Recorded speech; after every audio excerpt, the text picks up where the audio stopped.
If you're leading your best people like you're leading your people who are average, you're already doing something very, very wrong. In this video, I'm going to talk to you about the difference between leading and managing, and why, if you're leading your team the same way, you're doing it wrong. At the end of this, I will give you a free resource that will help you take your first step into leading your team the right way. Hi, my name is Rutherford Pascal. My company is Glass Walls Leadership. I help good leaders become great and great leaders become better. When a leader reaches out to me and they realize that they've lost people or they're leading incorrectly, they always say one thing. First of all, they wish they had called me sooner, but they wish that they would have listened more intently to their people and really figured out, asked them better questions earlier to find out exactly where, because they had this feeling in their gut that something was wrong, but they didn't address it immediately. They were hoping it was going to go away instead of attacking the situation and asking better questions of their people.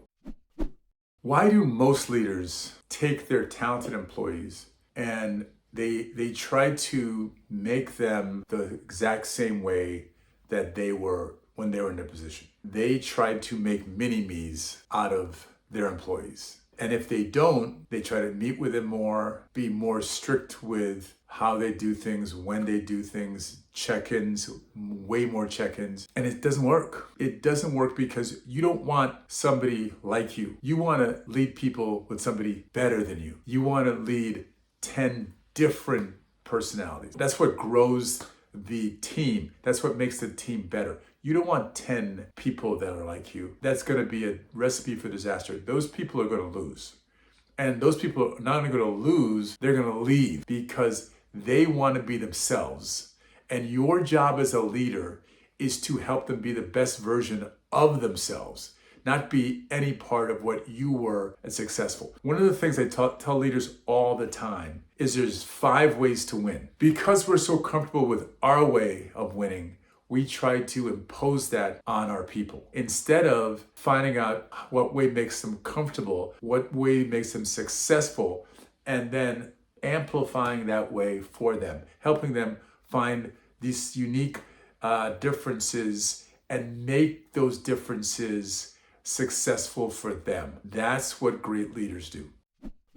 What do you notice when one of your best employees, when the most talented employee you have starts disengaging? What do you notice? You notice that they're quiet in meetings, they don't respond, slightly late on things, they just don't interact or engage like the way they used to. What do you think is going through their mind? Well, let me give you an example of something that happened to me when I was coaching a leader that was reporting to me. Well, she had a talented employee that she was managing. She was actually micromanaging this employee because this employee was not doing things the exact way that she wanted everybody on her team to do it.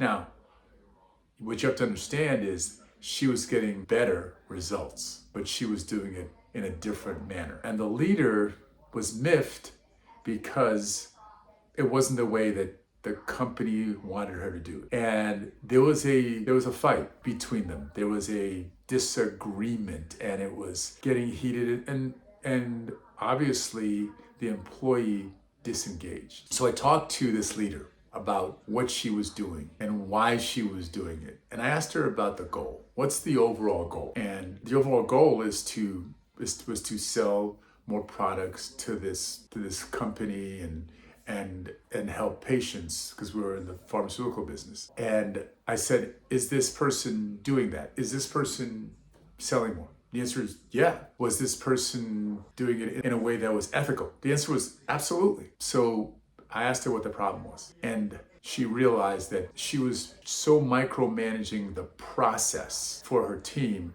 that it was getting in the way. When she stopped and really let the people be themselves and give them direction, but not ultimatums and mandatory ways to do things, her business grew. Also, what happened was this employee became more engaged, and that never happened again, and they communicated so well from there on. this person actually won an award by the end of the year. So that's what can happen when a disengaged employee becomes engaged.